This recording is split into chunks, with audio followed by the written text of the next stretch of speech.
I've said it before and I'll say it again. Jai Opetaia, I think, is Australia's pound for pound best fighter, and he has a mandatory challenge fight for the IBF title that he holds coming up on the 8th of January. And this fight sees him coming back to Australia. Yes.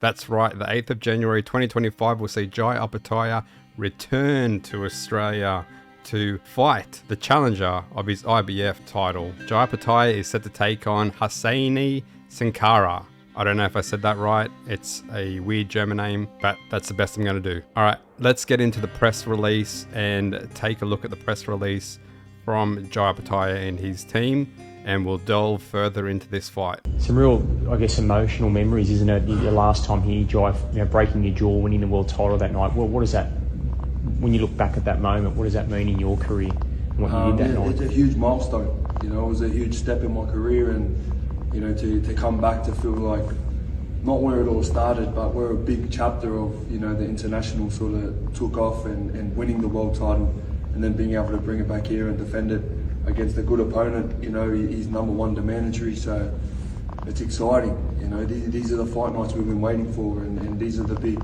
you know, Australian fight nights that we've always wanted to take part in. It would be very exciting for him to come back to Australia. The last time he fought here was when he did fight for his IBF title, when he was the challenger and won that against Marius Briedis. And that was a classic tough battle from Jai Opetaia, fighting through a broken jaw. So he returns to the same place, the Gold Coast Convention Centre on Broadbeach, but this time he'll be the champion of the IBF title instead of challenging for the IBF title. So that would be exciting, not just for him, but obviously for his team and Australia. And how lucky are the Gold Coast to see Jai Opetaia?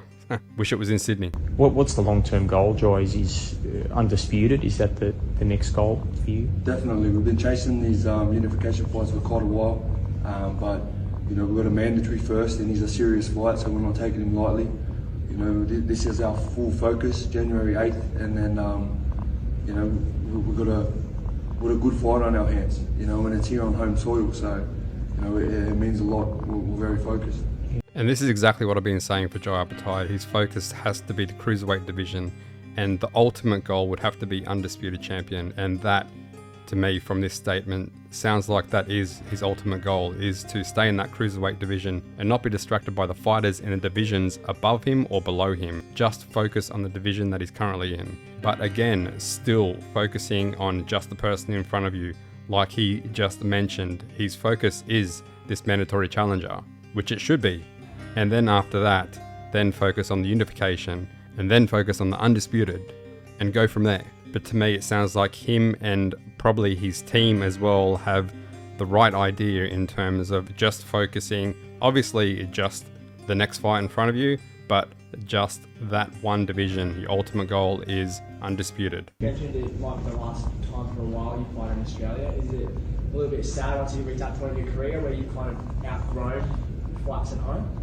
I don't think I've outgrown fights at home. You know, I feel like Australia always has the potential to put on big fights, but it's just about Australia sort of working together to make these things happen. You know what I mean? There's more that, you know, promoters and you know, streaming outlets and stuff like that are here in Australia. They need to work together for these fights to happen. You know, there's more than one promotion that fights here in Australia, and I think Australia needs to see that. So, you know, if we don't do these things and work together and bring these big fight nights here to Australia, then we're going to be forced to sort of have these big fights overseas. But as long as everyone is here for the right reasons and everyone's here to build the sport of boxing, man, this could be a regular thing, you know, bringing these big world title fights here. And these are the things that we're proud of, you know, headlining them, but also opening doors for more fighters. You know, it's a big thing for Australian boxing. When you become world class, it's inevitable. You're going to have to go overseas and start fighting the big names or fighters in the top of the division. So that's just the normality of boxing, and you can't continue to do it in Australia forever. But we have had a lot more big fights over the years, and they seem to be coming back to Australia a bit more. And I think the international boxing community are starting to realise that Australia can hold massive events, especially when we have world title fighters. When we have world title fighters and they come back to Australia to fight, we pack showgrounds, we pack stadiums, we pack anything that can hold a massive crowd. So we're always packing these stadiums to see these big fights because they don't happen in Australia that often, but they're starting to happen a little bit more, and they're starting to become a bit more of a spectacle over here, and more people actually want to go and see them because we know that these fights don't come around that often, and we're enjoying having big fights come to the country. Where in America, they have fights pretty much every weekend in multiple locations throughout the country, and a lot of the time they could be world title fights as well. So they're used to having fights over there, so it makes it harder for them to pack out these stadiums and crowds for whatever reason. And plus they've got a lot of other sports over there as well that people would prefer to go and watch. But it is a good progression in boxing in this country. We do have a lot of talent, and we're starting to see more fights come down under, which is great. You're 26-0 now, Jai. Do you feel we haven't seen the best of you yet? Definitely. I feel like we're just progressing. We're getting better. It's exciting. I feel like every fight that I have, I'm learning a lot as well. Being back with the old man as my coach, we're progressing as well. We're adding more to the game. So it's just exciting, I keep saying the word exciting, but it's just, it's the future. Just who knows, you know what I mean? We actually are capable of bringing big fights here and unifying the division, So it's just huge. So we've got a lot of hard work to do, but it's exciting.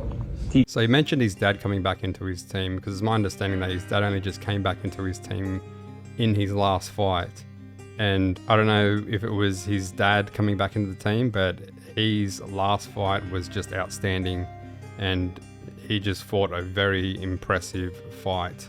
So it could be a good addition to his team, bringing his old man back in, and hopefully he keeps on progressing and getting better, which I think is what he's obviously aiming to do. Do you think you'll go to heavyweight one day, Jai? Do you think you're big enough to go to the heavyweight? Further down the track, I feel like we'll make that heavyweight move, but we still got a lot of boxes to tick. I'll make cruiserweight pretty easy. We got, like I said, unification fights, and being the undisputed cruiserweight champion is my goal. And until I've done that, then the heavyweight fights are just talk. And again, that's just a question for another time, that will he go to heavyweight, because it's not his focus right now.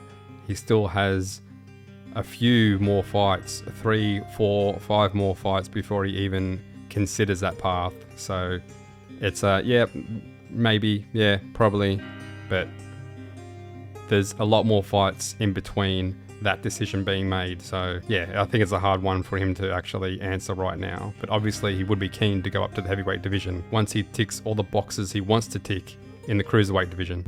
You mentioned like a Riyadh season card in Australia. Do you think that's realistic? Is that something that you've spoken with them about? Definitely.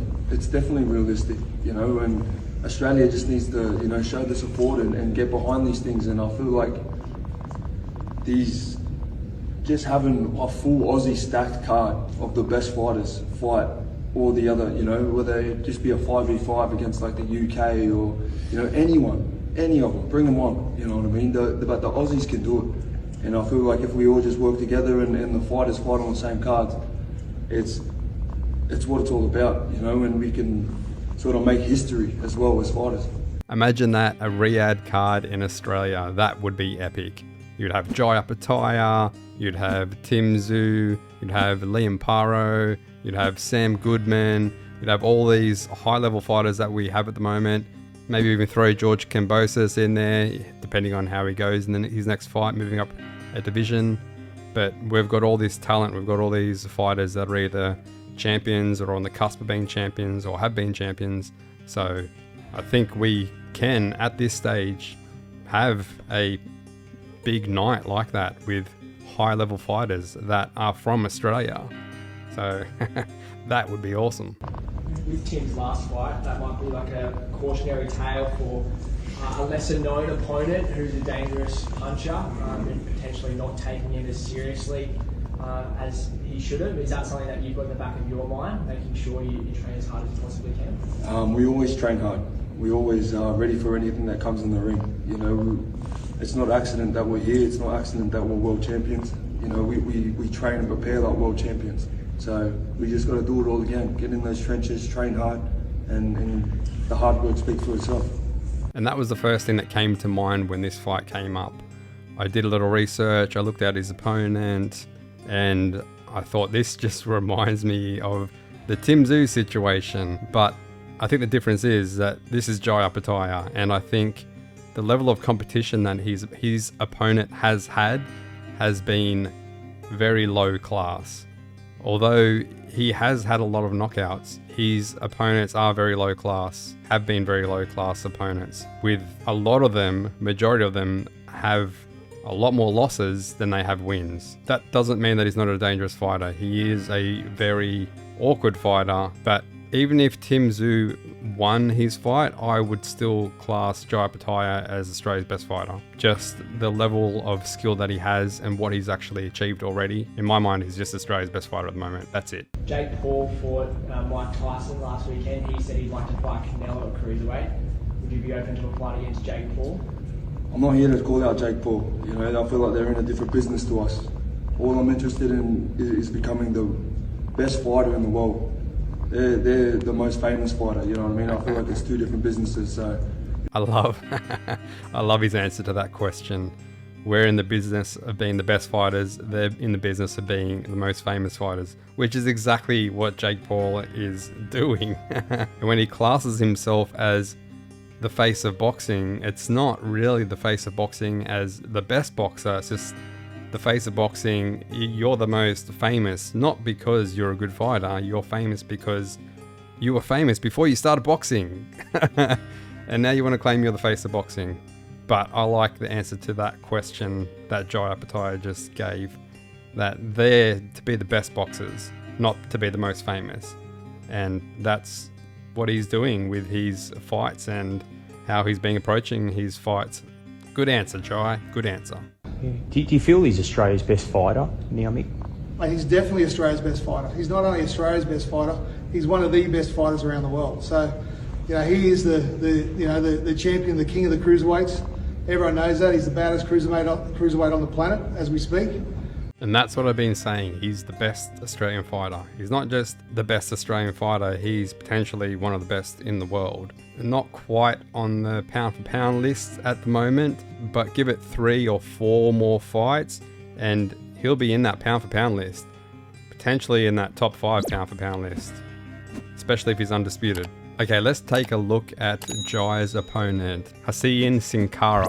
He's had 20 fights with 20 wins and 18 KOs. So looking at his record, especially towards the start of his career, you can see that a lot of his fights were against opponents that had many losses, more losses than they had wins. So look at his first fight, 20 losses, 5 wins, 9 losses, 5 wins, 8 losses, 3 wins, 32 losses, 11 wins, 79 losses, 15 wins, 16 losses, 8 wins, 13 losses, 10 wins, and then it starts to get into the fighters that have had a little more wins than they have losses. 6 losses, 7 wins, 3 losses, 2 wins, 21 losses, 10 wins. So then we start getting more losses again. 34 losses, 19 wins, 15 losses, 10 wins, 28 losses, 20 wins, 1 loss, 4 wins, 7 losses, 16 wins, and they start to get a bit more challenging as they go up. 3 losses, 16 wins, 11 losses, 27 wins,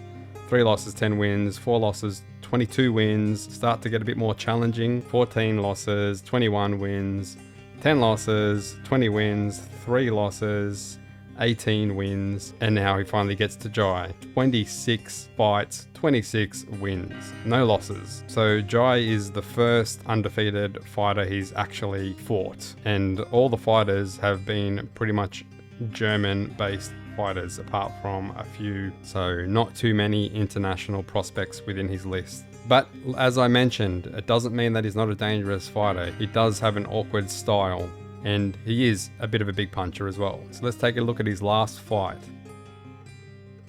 He has that real European style, almost a little bit similar to Tim Tszyu in a way.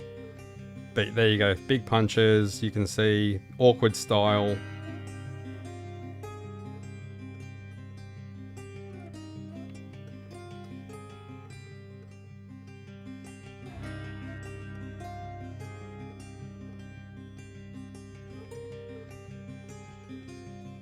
Can be pretty brutal with those punches, and again, awkward style.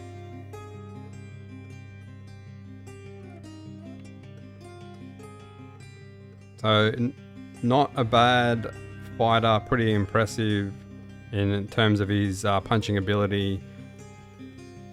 But again, this is against lower class fighters that aren't quite at the international level. But still, that doesn't mean that he can't rise to the occasion and fight well against an opponent like Jai Opetaia. I mean, this guy is number one. He's the number one contender. So regardless, he is a challenge. But I think it will be a good and entertaining fight. And I do think Jai Opetaia will beat him.